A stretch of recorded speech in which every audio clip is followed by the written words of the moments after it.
기적 중에 승천의 기적입니다. 어찌하다 보니 구약으로부터 기적을 시작은 했는데 이 예수님과 함께 있는 동안에 나타나는 표적과 이적을 중심으로 했던 것 같아요.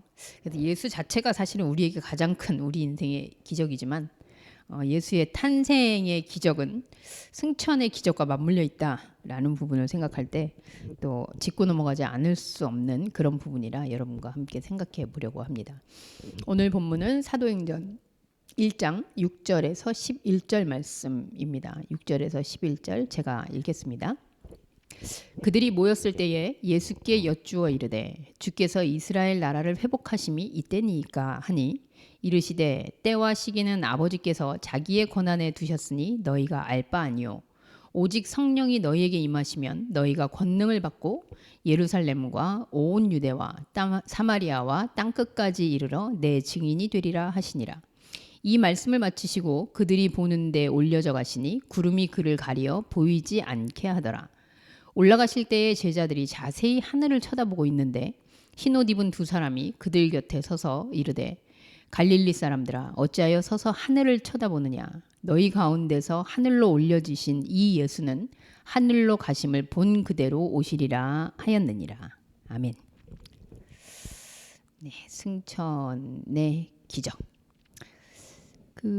예수님의 승천, 예수님의 탄생, 이제 우리 성탄절 맞이하고 있는데 네, 예수님의 생일이 정확히 12월 25일이다라고 하기는 좀 어렵지만 그래도 예수님이 오셨다라는 날을 기념하는 데 있어서의 의미가 있다고 생각은 해요. 근데 예수의 오심이라는 사건이 사실은 이 뭐 다른 여러 정황이 있겠으나 한마디로 말하면 세상에서 남자와 여자 이렇게 계보로 이어지는 족보가 아닌 전혀 그 족보와는 다른 족보의 탄생. 그래서 없는 족보의 탄생이라는 의미를 가지고 있다면 이 승천의 기적은 결론부터 얘기하면 네, 족보 없이 떠나기 이런 반대의 이미지가 아닐까라는 생각이 듭니다. 그래서 이 기적에 대한 설명을 어떻게 할 수 있을까 제가 고민을 좀 하면서 말씀을 오늘 성경 구절에서 이 승천이라는 개념을 어떻게 이해하고 하는지에 대해서 여러분들하고 성경 구절을 좀 부지런히 이렇게 좀 체크해 보려고 합니다. 오늘 먼저 있는 이 본문부터 한번 살펴보도록 하죠. 자, 그들이 모였을 때에라는 거는 예수님께서 사도행전 아시겠지만 예수님이 부활하시고 그리고 제자들 앞에 나타나시고 그리고 오늘 장면은 이제 최종적으로 제자들이 모인 자리에서 예수의 승천이 일어나는 사건입니다. 근데 마지막 순간까지도 이 제자들의 질문을 보면 그들의 마음속에는 여전히 예수를 보는 관점이 정말 변함이 없구나. 네. 그 지조가 있는 것인지 정말 완고하게 안 변하는 것인지 모르겠습니다만 그래서 이들이 질문하는 마지막 질문이 이스라엘 나라를 회복하심이 어느 때니까. 그러니까 이들이 생각하는 예수는 처음에 봤을 때부터 지금까지 이 예수님이 승천하기 직전까지 이들에게는 이 땅에서 하나님과 예수님은 뭘 하십니까? 이 이스라엘을 회복시킨다는 것은 어떤 면에서 이 세상에 있는 지금 자기들이 바라고 있는 것을 포함한 모든 자기들이 원하는 대로 되어 있지 않고 있는 것들이 다 어떻게 회복될 것이냐. 한마디로 이 현상에서 어떻게 잘 먹고 잘 살게 될 것이냐. 그게 지금 이제 예수님이 마지막에 죽었다가 살아나기까지 했으니 이루어지는 겁니까? 처음에 쫓아다닐 때에도 이들은 어떻게 지금보다 나은 삶을 살 수 있을까? 이제 우리도 이 예수라는 존재를 통해서 다른 삶을 꿈꿀 수 있는 것인가? 이런 현상의 기대를 안고서 만났었거든요. 근데 떠나는 이 시점에서도 이들은 정말 변하지 않았어요. 한마디로 여러분과 제가 오늘이 23번째 기적인데요. 22번의 기적을 얘기하면서 그 숱한 기적을 봤음에도 불구하고 아니 한 10번쯤 봤을 때 변해야 되는 거 아닙니까? 근데 22번 우리가 헤아린 게 22번이지 사실은 그보다 훨씬 더 많잖아요. 그리고 예수님을 곁에서 그렇게 귀가 따갑게 듣고 보고 체험했는데도 불구하고 이들의 마음속에는 현상에서 내가 원하고 있는 게 이루어지나 안 이루어지나 이거에 예수가 있는 거예요. 근데 뭐 이게 나쁘다 좋다를 떠나서 솔직히 말하면 지금의 신앙인들 그리고 오늘날 우리가 신앙을 가지고 있다라고 생각하는 모든이라고 하면 안 되겠군요. 안 그런 사람도 있습니다. 대부분의 사람들은 사실 그 바람이죠. 내가 할 수 없는데 예수의 능력으로 하나님의 능력으로 이루어질 수 있는. 지난주에 여러분들 아마 그 주목사님하고 기도의 본질이라는 부분에서 같이 말씀 나눴을 텐데요. 네, 기도의 본질은 결국은 이 땅에서 이루어지는 게 아니라 뭔가를 얻는 게 아니라 내 존재의 변화다 이런 말씀하신 것 같아요. 이스라엘 나라가 회복하심이 이때니까 하고 묻는 이 제자들의 질문에 예수님은 정말 끝까지 예수님도 안 변해요. 예수님도 끝까지 매몰차십니다. 7절에 보면 네, 너희가 알 바 아니요. 네, 참 매정하죠. 그러니까 너희가 알 바 아니다. 이거는 하나님이 언젠가는 하실 건데 지금은 너희가 그렇게 알만한 게 아니야. 이렇게 얘기하는 게 아니라 사실은 이런 질문 자체에 대한 거절이에요. 이 현상의 나라가 어떻게 되느냐, 이 현상에서 어떻게 이루어지느냐, 우리나라가 그래서 잘 될 것이냐, 못 될 것이냐, 뭐 우리도 지금 우리나라에 뭐가 통과될 것이냐, 안 통과될 것이냐. 요즘 기도하는데 그러더라고요. 위에 있는 권세는 하나님이 주신 것이니 하나님 외에 함부로 할 수 없다는 둥. 정말 머리가 막 아파지는데 여러분. 이 이스라엘이 어떠냐, 이 땅에 있는 세계가 어떻게 되느냐라는 거는 정말 미안하고 여러분들한테는 매정하게 들릴 수 있는데 제가 물어봐도 목사인 제가 물어봐도 예수님 똑같이 얘기할 거예요. 그게 무슨 상관이냐? 그게 무슨 상관이냐? 자, 그럼 도대체 뭐가 상관이 있는 일입니까? 라고 했을 때 8절에 오직 성령이 너희에게 임하면 너희가 권능을 받고 예루살렘과 온 유대와 사마리아 땅끝. 네, 질문해 보도록 하죠. 자, 예루살렘, 온 유대, 사마리아 땅끝. 그러면 범위가 어떻게 된다는 걸까요? 인선님. 예루살렘, 온 유다, 사마리아 땅끝. 어디부터 어디까지라는 거예요, 이게 지금? 어느 지점을 말하는 겁니까? 모든 지점이라는 건 뭡니까? 뭐 그런 거 있잖아요. 다 좋아하는 건 다 아니라는 것과 같다. 뭐 이런 얘기도 하는데 예루살렘, 온 유대, 사마리아 땅끝. 지금 이스라엘이 어떻게 회복됩니까?를 물어보는데 예수님이 예루살렘, 온 유대, 사마리아 땅끝. 그러니까 사실은 우리가 생각하는 영토, 우리가 생각하는 나라, 우리가 생각하는 경계 영역이 아니라는 거죠. 근데 그 영역 벗어나서 뭐가 되라고 하느냐? 네, 내 증인이 되리라 하십니다. 그럼 한 가지 더 질문하겠습니다. 증인. 네, 민지님. 증인이 되려는데 뭘 증거하실 겁니까? 예수님에 대해서 뭘 증인이 되실래요? 무슨 증인?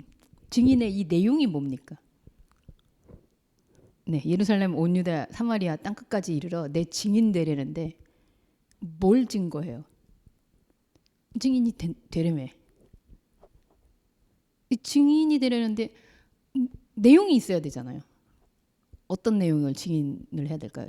증인이 되려면 그가 도둑질하는 걸 봤습니다. 뭐 이렇게 얘기를 하든지 내가 그 사람하고 같이 있었습니다. 뭐 이렇게 얘기하든지 뭘 증인이 되라는 걸까요?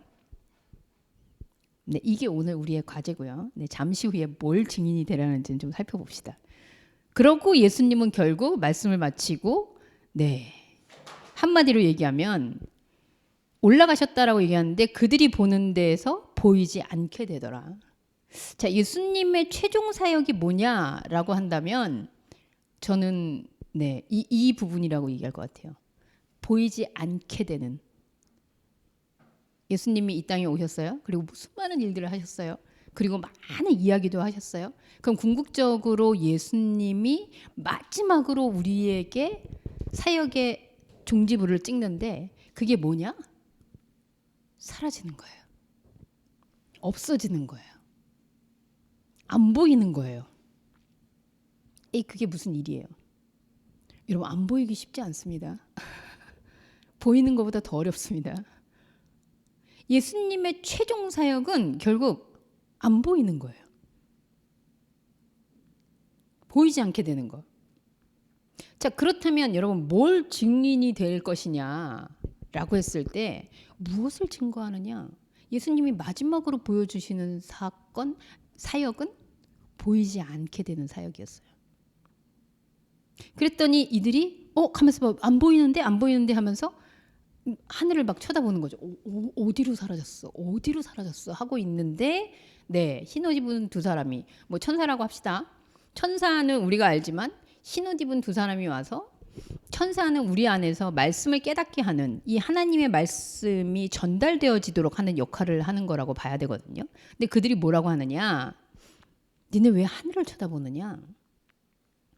하늘로 올라가신 이는 하늘로 가심을 본 그대로 오리라. 말이 참 어려워요.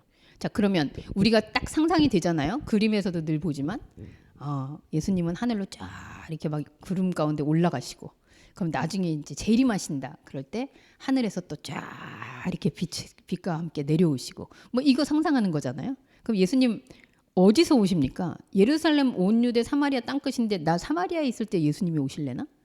예루살렘에 있을 때 오실래나? 아니면 어디? 우리 한국 땅에선 볼 수 있을까요? 어디로 오시는 걸까요? 그냥 이렇게만 질문해봐도 이게 장소적, 우리가 생각하고 있는 어떤 이 땅의 장소적인 개념이 아니겠구나 라고 생각이 드는 거죠. 그럼 하늘을 올라간 그 모습대로 그대로 오시리라 하는 이 재림의 사건은, 승천하시고 다시 온다는 사건은 과연 어떤 현상을 얘기하시는 걸까? 우리는 과연 죽기 전에 이런 모습을 볼 수 있는가? 만약에 우리가 이거를 현상으로 예수님이 오시는 걸 못 본다라고 하면 우리에게 있어서 사실 재림이라는 거는 상관이 없는 얘기 같거든요. 또 우리한테는 재림이 상관이 없어요? 예수님 승천 못 봤으니까 우리는 상관없어요? 성경 말씀 중에 예수님 탄생, 우리 탄생은 여기 있었으니까 일단 과거 일이니까 알아요. 십자가도 과거 일이니까 알아요. 그리고 부활도 알아요. 승천하셨다. 뭐 과거 일이라고 칩시다. 그럼 다시 오시는 재림은 우리하고 상관이 있어요? 혜미님, 살아야 생전에 예수님 다시 오시면 좋겠어요? 별로 원하지 않죠. 왠지 오시면 좀 무시무시할 것 같잖아요. 네. 자, 그러면 하늘로 간 대로 그대로 오시리라. 이들이 예수가 보이지 않자 하늘을 쳐다봐요. 여러분, 여기서 내가 지금 이 땅에 서서 보는 하늘이 과연 이 예수님이 얘기하는 하늘일까요? 우리가 여기에서 서서, 우리 지금 건물이 가려가지고 안 보입니다만 밖에 나가서 하늘을 보면 그 하늘로 예수님이 오신다는 걸까요? 그럼 어느 쪽 하늘일까요? 그죠? 우리 신호이 하필이면 캐나다에서 왔는데 캐나다 하늘에 오시는 건 아닐까? 뭐 이렇게 되면 곤란하잖아요. 안 보이잖아요. 그러니까 땅의 하늘, 그건 땅이에요. 한 땅에서 보이는 하늘이 됐든 우주가 됐든 관찰을 해가지고 별을 보든 뭘 보든 땅에서 보이는 거라면 그건 땅입니다, 여러분. 하나님이 얘기하시는 이 하늘, 예수 그리스도가 얘기하는 이 하늘은 그 하늘이 아닌 거죠. 어떤 하늘일까요? 이 천사들이 얘기하는 대로 어찌하여 서서 이 땅의 하늘을 쳐다보느냐. 이 하나님의 세계, 다른 차원, 영적 차원으로 올려지신 이 하나님, 예수는 이 땅에 있는 예루살렘을 회복시키고 이스라엘을 회복시키는 우리의 현상 가운데서 뭔가를 이루어주시는 그런 땅의 존재의 하나님이 아니구나가 하늘로 올려지는 사건이에요. 다른 차원으로 넘어가는. 그러면 그 차원으로 인식하는 순간 우리 땅에 있는 하나님이 더 이상 하나님이 아니구나라는 게 인식이 되잖아요. 그럼 이 인식이 되면 어떻게 될까요? 영적 차원에 있던 하나님이 우리 안에 들어와서 그 인식을 일으키는 거죠. 그게 재림이죠. 다시 한번 얘기해 볼까요? 이해되시죠?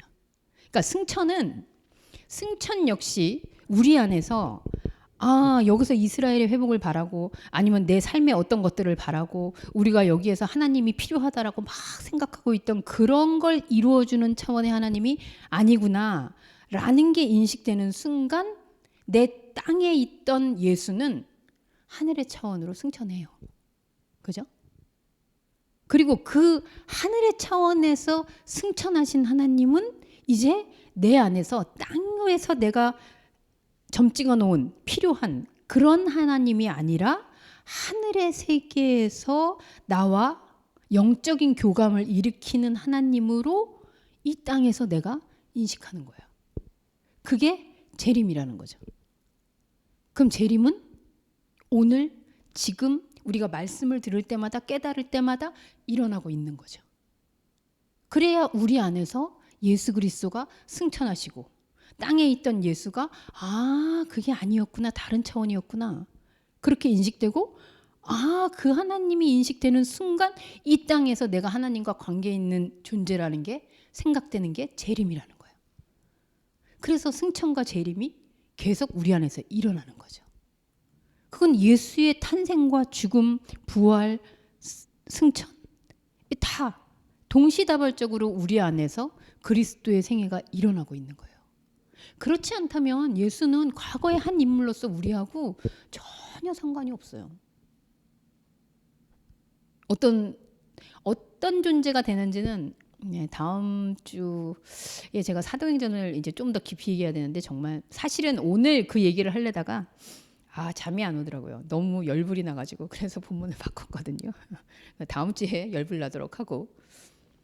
어쨌든 이 승천의 사건은 예수 그리스도가 족보 없이 다른 차원의, 하늘의 차원의 존재 가운데 우리 안에 영적 차원으로 독생, 전혀 세상에 연고 없이 와서 우리하고 관계를 맺는 하나님의 세계를 여러 이적과 표적을 통해서 보여주시고, 그리고 이 땅에다가 예수의 이름을 새기는 게 아니라 여기에 족보 둘 수 없음을, 그래서 다른 차원의 세계를 우리로 하여금 보게 하시는, 그리고 거기에서 하나님과 우리가 만나는 존재임을 알게 하시는, 그 세계를 알려주고 떠나신, 그래서 떠났다라는 걸 인식하는 게 바로 우리 안에 새로운 예수 그리스도가 오셨다는 재림의 사건이 되겠죠.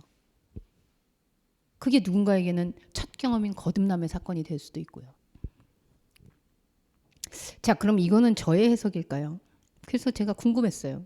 예수님은 도대체 자기 승천에 대해서 뭐라고 말씀하셨을까?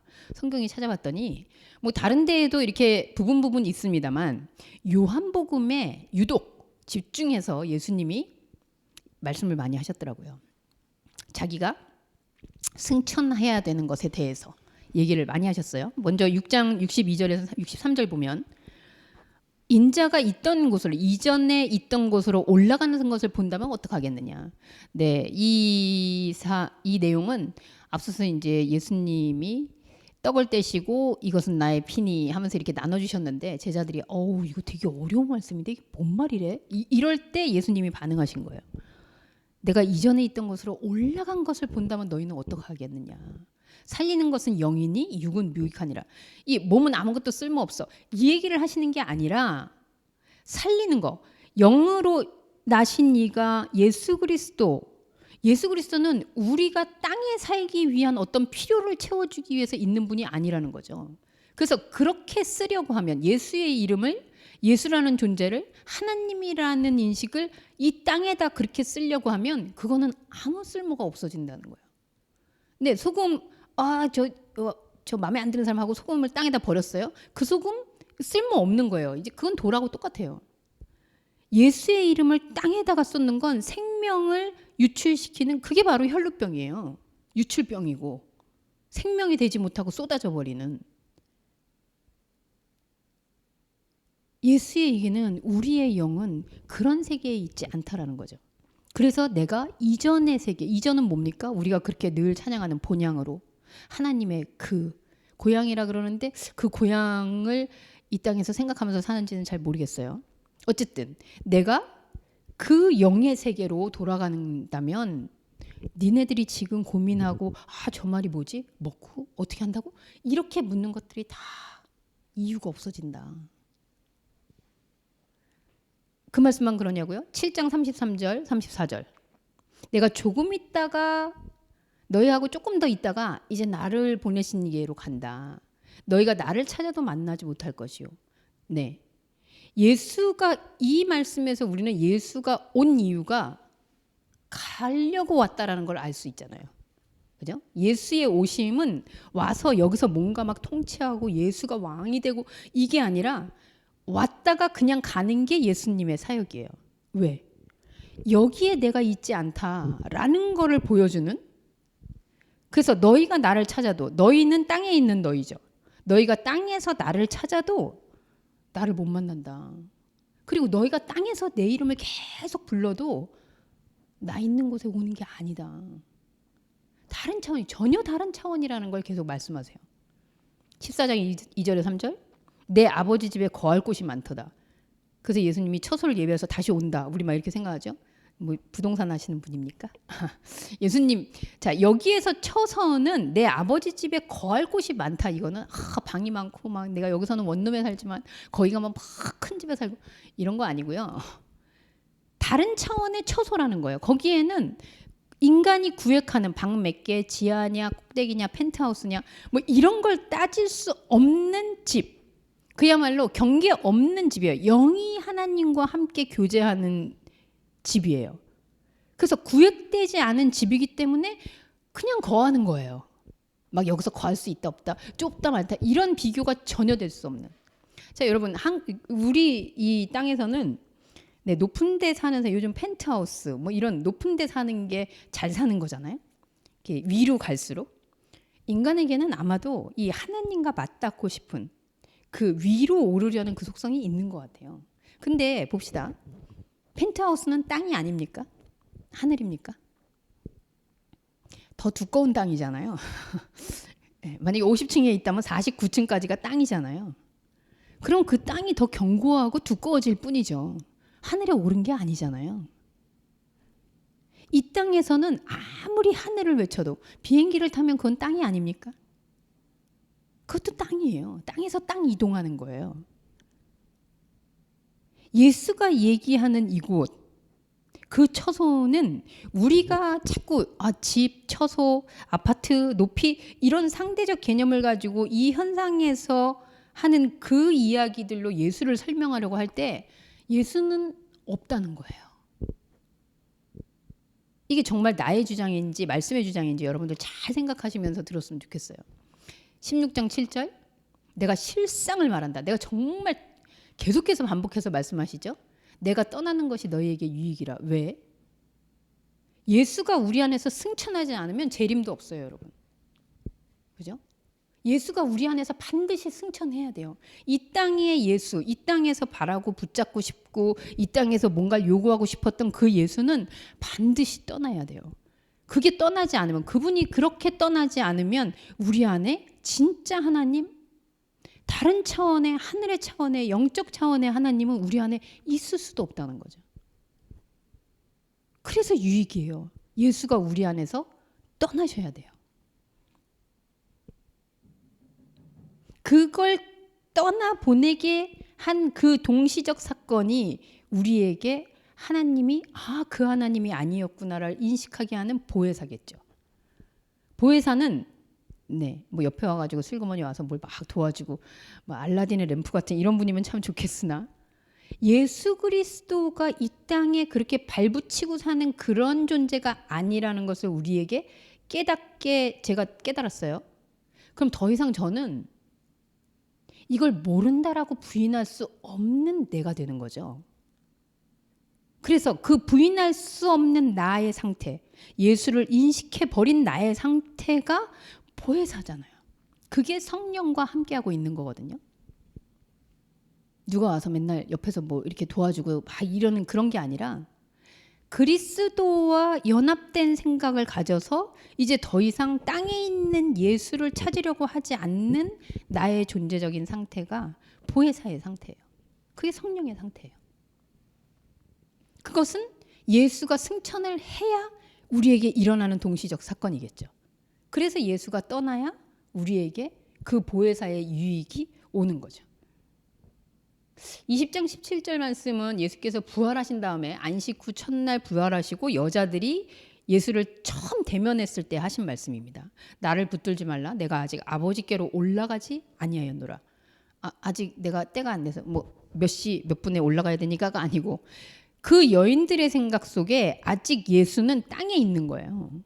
예수님이 부활하시고 승천하기 전까지 땅에서 있는 것은 아직 제자들, 아직 예수를 알고 있는 예수의 숱한 예수를 만나면서 함께 있었던 무리들 가운데에서 아직 승천하시지 못한 거죠. 그래서 그 예수를, 땅에 있는 예수를 다시 붙잡지 못하게 하시는 거죠.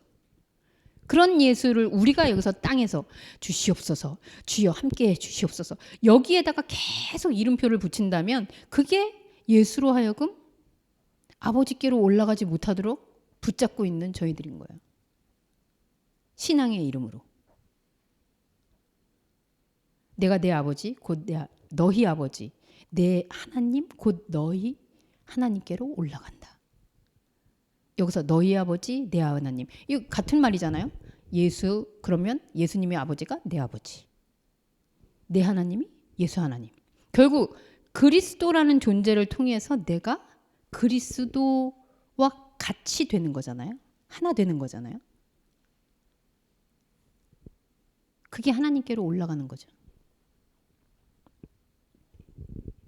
어렵습니까? 예수님이 이렇게 끊임없이, 예수님은 살아생전에 나 올라갈 거다, 없어질 거다, 사라질 거다, 여기 아니다, 이 땅 아니다, 여기서 나 붙들지 말아라, 여기서 나 찾지 말아라, 여기서 나한테 요구하지 말아라, 계속 얘기했어요. 여러분, 이게 내 말이 아니고 진짜 예수님이 이렇게 계속 얘기하잖아요. 근데 우리는 이걸 왜 포기하지 못할까요?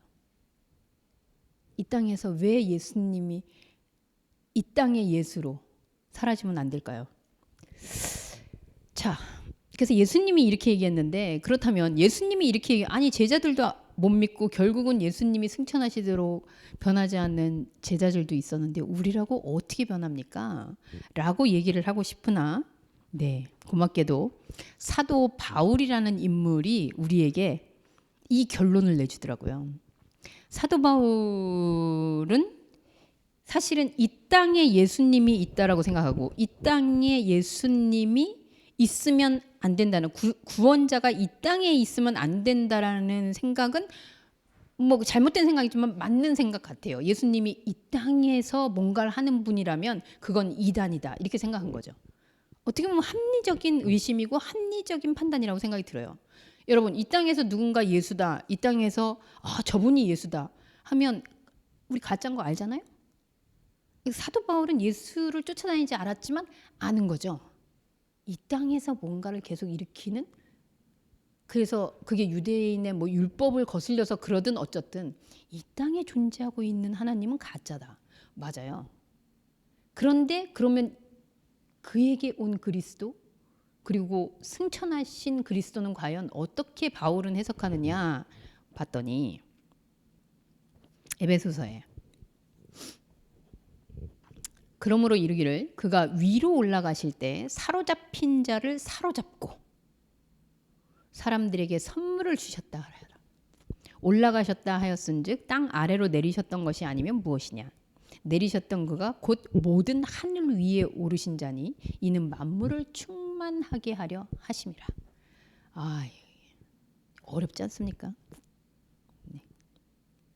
우리 어떻게 영현님 해석을 좀 해주실래요? 이게 뭔 말인지, 한국말인데 이해가 되십니까? 어떤 말인지. 무슨 저거 같잖아요. 그 창살 뭐 안창살인가 뭐 창살인가 막 이런 말 하는 것처럼 사로잡힌 자를 사로잡고 사람들에게 선물을 주셨다. 올라가셨다 하였은즉 땅 아래로 내리셨던 것이 아니면 무엇이냐? 내리셨던 그가 곧 모든 하늘 위에 오르신 자니 만물을 충만케 하렵니다. 자, 바울의 언어 속에서 바울은 사실 우리가 늘 헷갈리고 가지고 있는, 아까 하늘이 보여요 라고 할 때 그 하늘이 하나님과 같은 하늘이 아니라는 그 얘기처럼, 자, 사로잡힌 자를 사로잡았다. 그리고 사람들에게 선물을 주셨다. 이 앞에서 사로잡힌 자와 뒤에서 사로잡힌 자는 누구일까? 올라가셨다 하셨은즉 땅 아래로 내리셨다. 그렇죠? 이분이 올라갔다라는 거 보니까 이분이 내려온 건 맞죠. 하나님이 원래는 올라 있는 영적 차원에 계셔야 되는데 이분이 땅으로 내려오셨었구나. 그런데 땅에서 내려와서 눌러 앉아서 사는 게 목적이 아니라 가시려고 왔구나. 그럼 가려고 왔는데 그럼 왜 왔냐? 여기 땅에 있으면 안 된다는 걸 알려주기 위해서 오셨다는 거죠. 아까 우리 증인을 얘기했는데 그럼 뭘 증인했냐? 예수님이 아까 요한복음 입장에서 그렇게 얘기하셨거든요. 내가 부활한 거 가서 알려. 그러지 않고 죽었다가 살아나서 첫 대면하는 여인들에게 얼른 가서 알려. 뭐라고? 나 이제 하나님께로 올라갈 거라고. 나 이제 이 땅에 없을 거라고. 나 부활했어. 나 죽었다 살아났어. 그걸 알리라는 게 아니라 근데 가서 전하는 거 보면 그렇게 안 알려요. 죽었다 살아나셨다 이렇게 알리지. 네. 우리 눈에는 여전히 죽었다 살아난 게 기적이지 예수님이 사라지는 건 기적이 아닌 거예요. 예수님이 이 땅에 없다는 사실은 기적이 아닌 거예요. 그래서 지금도 우리는 예수를 끊임없이 땅으로 내려놔요. 그러면 예수님은 어떻게 될까요? 끊임없이 올라가요. 이 순환 속에 우리는 예수라는 존재를 통해서 우리도 여기에 있는 존재가 아니구나 라는 거를 계속 생각해야 된다는 거죠. 그래서 땅으로 내리셨던 것이었기 때문에 이분이 올라간다고 한다. 자, 마지막 말이 만물을 충만케 하려 한다. 그러면 이제 딱 생각나는 건 만물, 세상의 만물이잖아요. 모든 것, 내가 원하는. 우리 오늘은 이렇게 인형으로 충만합니다, 여러분. 이렇게 가득 차 있는 어떤 것들에 대한 게 아니라 자, 만물이 충만하다라고 합시다. 뭘 해야 될까요? 오케이. 혜민이 집에 수돗물 잘 나옵니까? 그래서 어떻게 수돗물이 잘 나올 때 이거 수돗물 끊기지 않을까 막 이렇게 고민하고 계십니까? 뭐 별로. 근데 찔끔찔끔 나오다 말다 그러면 고민 되겠죠. 여러분, 충만하다라는 거는 결핍을 느끼지 않는 상태를 넘어 결핍에 대한 고민이 있을 수 없는 상태예요. 단순히 나 이게 채워졌어요가 아니라 충만은 플로우, 계속 이렇게 넘쳐서 흐르고 있는 거거든요. 흐르고 있는 상태. 그러면은 그게 계속 넘치고 있다라는 거는 결국 인간에게 있어서 왜 예수님을 땅으로 자꾸 내리려고 하느냐? 여러분들이 이제까지 살아오면서 기도한 것 중에 대부분의 기도가 아마 땅에서 필요, 땅에서의 어떤 어려움, 땅에서의 고난 이런 것들의 해결을 위한 구함이었을 거예요. 그죠? 그럼 그 구한다는 건 결국 없으니까 구하는 거잖아요. 결국 결핍이 되어 있으니까 구하는 거죠. 여러분, 신앙이라는 것, 구한다, 기도한다, 간절하다 이런 부분은 결국 나한테 없는데 내 능력으로 만약에 내가 막 100억 있어. 저는 1000만 원 달라고 기도할 필요가 없을 것 같아요. 그죠? 100억 있는데. 결핍이 없는 상태. 예전에 죄에 대해서 얘기할 때 죄는 끊임없는 결핍을 만들어내는 상태입니다. 그러니까 없다고 느껴지는 거예요. 결핍, 부족함. 그래서 뭔가를 계속 채워야 하는 그걸 다른 말로 하면 욕망이라고도 하죠. 이게 나쁘냐 좋으냐가 아니라 이게 부족함을 계속 느끼고 있어서 그걸 채워야 한다는. 그래서 여러분 나중에 보세요. 다음 주에 나오겠지만 사도행전에 보면 12제자 중에 가룟 유다 죽었어요. 예수님이 죽으면서 한 명 더 채워라. 유언하지도 않았는데 또 채워요. 이 뭔가 채워져야 완전하게 된다라는 이 인간의 속성이 결국은 뭘 채우느냐? 이 땅에 있는 하나님을 이 땅에서 계속 뭔가를 채워가는 도구로 만드는데 하나님이신 예수가 하늘에 올라가 버렸어요. 이 말은 뭘까요? 자, 예수님이 그럼 이 땅에서 신발 필요했어요. 하늘에 오르셨어요. 신발 필요합니까? 먹을 거 먹으셨어요. 올라가셨어요. 먹을 거 필요합니까? 예수가 승천했다. 그래서 우리 역시도 우리의 영의 존재가 예수와 함께 승천해서 그분과 함께 이제 교제해야 한다라고 하는 그 영역에 있어서만큼은 이 땅에서의 결핍이 필요가 없는 상태예요. 그게 만물이 충만해지는 상태예요. 만물에 대해서 더 이상 내가 이건 있네, 없네, 부족하네, 더 있어야겠네, 가졌네, 저 사람이 더 많네? 이런 걸 따져야 되는 이유가 없는 만물의 충만 상태가 바로 예수 승천과 함께 나타나는 이 땅의 현상이에요. 그래서 이 땅에서의 어떤 결함을, 결핍을, 부족함을 하나님의 이름으로 채우려는 욕망이 그냥 사라지는 거예요. 그러면서 의문은 계속 들죠. 그러면 도대체 하나님한테 하나님은 날 위해서 뭘 하시는 분이야? 그런 것도 안 해주시면 뭘 한다는 거냐? 그랬더니 사도 바울이 얘기해요. 골로새서 3장 1절. 그러므로 너희가 그리스도와 함께 살리심을 받았으면 예수와 함께 죽었다가 예수와 함께 살아났구나 라고 생각하는 건 땅의 요구들을 필요를 채워야 한다는 그 예수가 아니고 이제 정말 생명의 예수가 하나님의 존재로서의 예수가 살아났으면 우리는 거기서 이제 예수하고 동행하는 거죠. 그게 위의 것을 찾는 거예요. 그럼 저렇게 하는 사람은 아래 것들 이렇게 생각하는 사람은 아까 얘기했죠? 비행기에 있으나 땅에서 보나 그 하늘은 그 하늘이에요. 저들은 아직 저런 걸 구하고 있는 걸 보니 아직 아래 것이군. 이렇게 아래냐 위냐 옆이냐 상대적인 것들을 지금 따질 수 있는 상황이라면 그건 아직 만물 가운데 있는 겁니다. 충만한 상태가 아니에요. 그 개념이 없어지는 상태가 위의 것이에요. 다른 차원의 것이에요. 거기에는 자, 이 중요한 말씀이 또 나오는데 그리스도께서 하나님의 우편에 앉아 계시느니라. 자, 우리 병주님은 오른쪽 왼쪽을 잘 구분하시니까 병주님. 자, 그리스도께서 하나님 우편에 앉아 계시느니라. 우리가 보는 쪽에서 우편일까요? 하나님 편에서 우편일까요? 어느 쪽에서 우편일까요? 하나님 편에서 우편? 그러니까 우리가 볼 때는 왼편?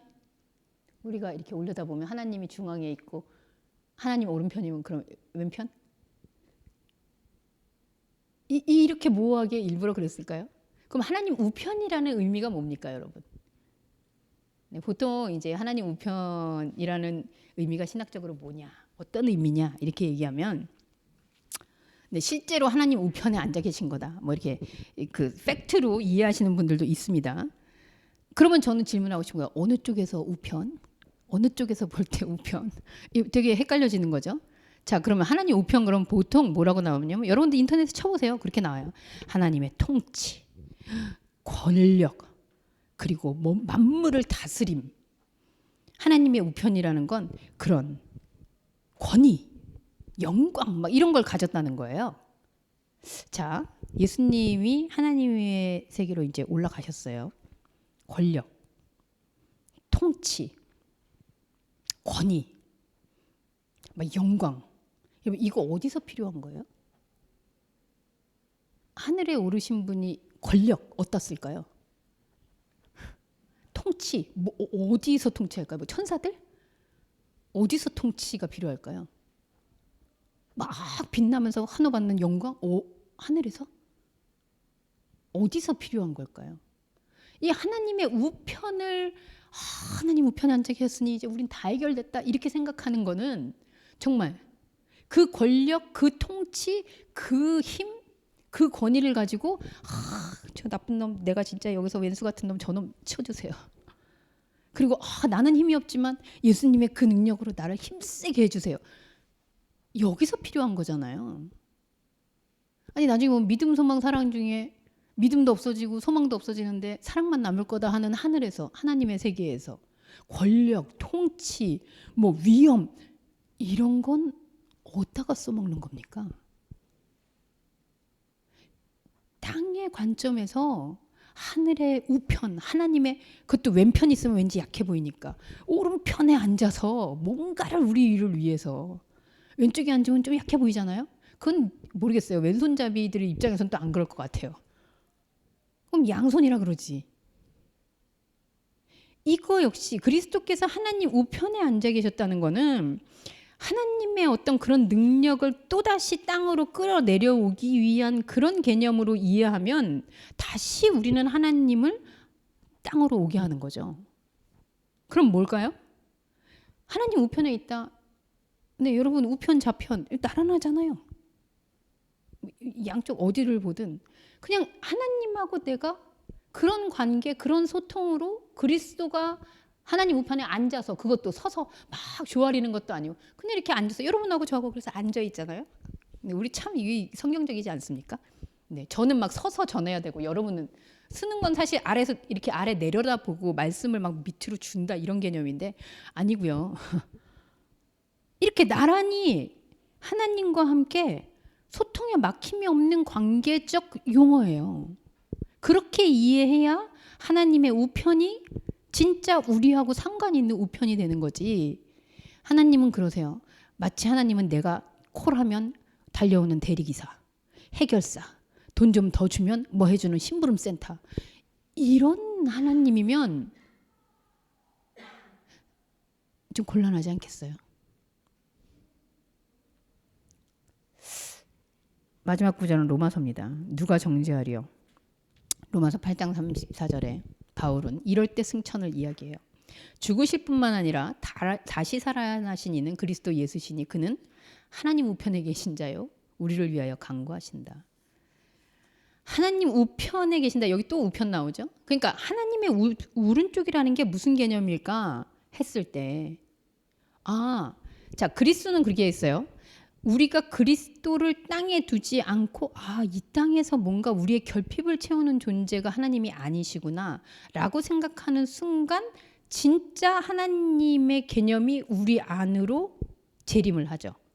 그러면 그 재림한 그 하나님과 관계 맺고 있는 나는 그리스도와 동일하게, 그래서 우리를 그리스도인이라고 부르잖아요. 그리스도들이라는 말이잖아요. 그래서 그 그리스도는 하나님과 나란히 소통하는, 막힘없이 소통할 수 있는 그 우편에 앉아있는 존재들이에요. 그럼 간구한다. 나는 막 못하고 여기서 빌빌거리는데 예수님이 막 중보하면서 쟤 좀 도와주시고요. 쟤는 이렇게 하시고. 아니요. 간구한다. 이제 여기서 같이 이 영의 세계의 소통이 이루어진다라는 거예요. 그래서 예수님의 이름으로 기도한다라고 했을 때 사인은 저 예수님 사인 갖다가, 여러분 이거 위조 아닙니까? 내 신용카드 갖다가 제 아들이 막 갖다 사인해가지고 쓰면 이거 불법 아닙니까? 뭐 쓰기도 하겠죠. 네, 지금도 쓰고 있습니다. 근데 어쨌든 그거 검사하면 어쨌든 들통나는 거 아닙니까? 하나님의 이름을 우리가 이 땅에서 내 필요한데 무슨 보증수표로 해서 갖다 사인해가지고 내밀면 그게 기도다? 여러분 이런 사기가 어디 있겠어요. 그리고 그런 든든한 백을 원하는 거라면 그럼 그리스도인은 너무 나약하지 않습니까? 남들 열심히 돈 벌 때 우리는 안 해도 되고. 제가 이렇게 부정적으로 얘기해서 정말 죄송한데, 자, 그러면 정리를 해볼까요? 그럼 우리한테 이런 질문이 늘 들어요. 그럼 이 땅에서 그냥 죽어서 하나님한테 가면 되지, 이 땅에서 하나님을 믿고 이렇게 복잡하게 하나님한테 도움도 하나 못 받고 이 땅에서 어떤 해결하는 것도 없는데 우리는 여기서 왜 사나? 자, 누가 정죄하리요? 이 땅에서 정죄함이 없어요. 여러분 아시겠지만 유대인에게 있어서의 하나님은 심판의 하나님, 율법을 안 지키면 정죄하시는 하나님, 그리고 이거 했냐 안 했냐 되게 중요하신 하나님, 이런 하나님인데 더 이상 그런 하나님이 없다는 거예요. 이 땅에서 살면서 그래서 제가 늘 매정하지만 얘기하잖아요. 교통사고 나면 목사를 부르지 말고 누굴 부른다? 경찰을 부른다. 그건 목사나 하나님이 해결할 일이 아닌 거죠. 그런 사건 사고는 법으로 하는 거예요. 그런데 내가 잘못해놓고 내가 실수해놓고 그건 난 하나님한테 다 용서받았는데 난 정죄함이 없는데요. 그런 걸까요? 그런 특혜라도 누려야 우리는 하나님의 자녀라고 할 수 있는 걸까요?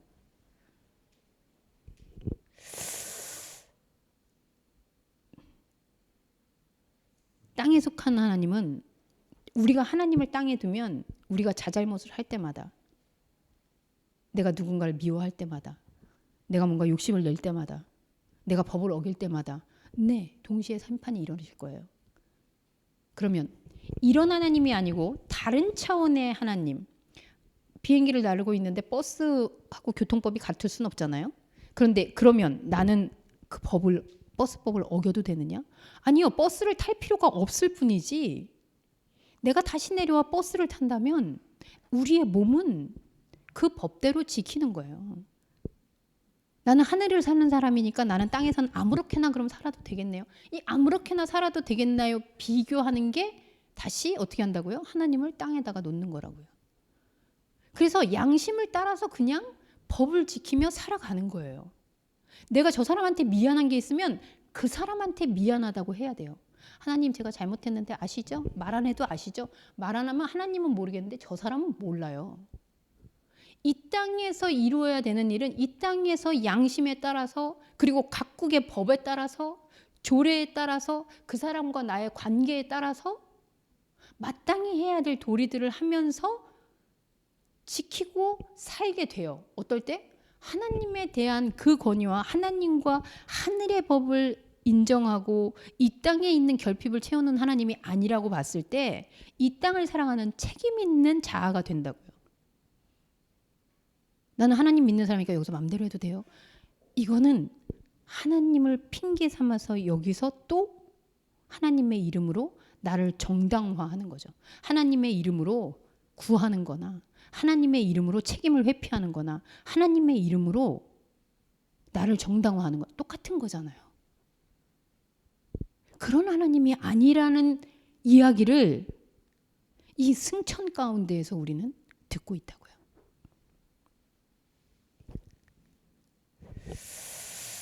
하나님은 세상 죄를 다스리는 분이 아니라 세상과 다른 차원의 해결할 수 없는, 우리가 생각해서 해결할 수 없는 영혼의 안식, 영혼의 원래의 모습, 이런 걸 회복하시는 분이 하나님이세요. 그럼 이 땅에서 전혀 상관없냐고요? 아니요. 이 땅에서 그거를 알면서 살게 되는 세계가 그리스도인의 특권입니다. 땅에 족보 없이 오신 예수는 족보를 새기지 않고 하늘로 올라가셨어요. 그게 우리의 족보예요. 우리는 그러면 어머니 아버지 무시해도 되나요? 아니요. 어머니 아버지 이름으로 온 건 몸은 그거를 따르셔야 돼요. 그런데 우리는 그 존재로만 있지 않다라는 족보하고 그 족보하고 전혀 상관없는 하나님의 영으로부터 난 생명이 있음을, 그래서 그 세계의 책임과 권리와 누림과 만물을 더 이상 만물이 어떠한가와 전혀 상관없는 충만의 상태, 그 결핍을 느낄 필요가 없는 상태, 그 상태의 영의 세계를 하나님 우편에서 나란히 누릴 수 있다는 거예요. 여러분 실감이 안 돼서 그렇죠. 그게 얼마 돼요? 그게 어떻게, 그래서 우리나라가 어떻게 되나요? 대통령은 어떻게 되나요? 그래서 이런 거 물어보면 손흥민은 골을 넣나요? 이런 거 상관이 없다고요. 네, 손흥민이 기쁨을 줍니다만 하나님이 하셨을까요? 그럼 우리가 전하는 땅끝 현상에서 선포하는 이 복음은 뭘까요? 정리를 하면 오늘의 본문의 말씀에서 예수 그리스도가 마지막으로 우리에게 명하신 가서 내가 하나님께로 올라간다고 얘기해라. 더 이상 그리스도가 땅에 있지 않다. 그리스도는 하늘의 차원, 영의 차원, 땅과 전혀 상관없는 차원에서 나의 영적 자아와 소통하신다. 이걸 누구한테 전해요? 땅끝이 어디예요? 땅끝 계속 돌면 지구는 둥그니까 결국 나한테로 오는 거 아니에요? 그 경계 없는, 이 땅에서의 경계가 아닌, 이 땅에서의 집이 아닌 하나님의 세계에서 누구한테요? 그리스도와 나와 그 보혜사의 그 관계를 통해서 계속 확인하는 거예요. 그게 전파잖아요. 그게 전도잖아요. 그래서 여러분들이 와서 매주 말씀을 우리가 나누고 있잖아요. 이걸 하는 거죠. 그걸 계속 하는 거죠. 그리고 세상은요? 세상은 돌아가는 대로 사세요, 여러분. 네. 건강을 위해서 뭐 이 땅에서 필요하다면 공부를 하면서, 이 땅에서 여러분들이 뭔가를 이루어야 된다면 그걸 이루어가면서 사세요. 그런데 그 모든 육신 가운데 일들을 통해서 끊임없이 승천하시는, 그리고 그 승천을 통해 우리에게 다시 보혜사로 임하시는, 재림하시는 그 예수를 계속 확인하는 거죠. 영적 차원을 찾고 두드리고 바라고 하나님의 우편의 존재로 살아가는 존재. 그게 바로 오늘 저와 여러분이 승천하신 그리스도와 함께 하늘의 세계를 경험하는 그 구원의 세계인 줄 믿습니다. 기도하겠습니다.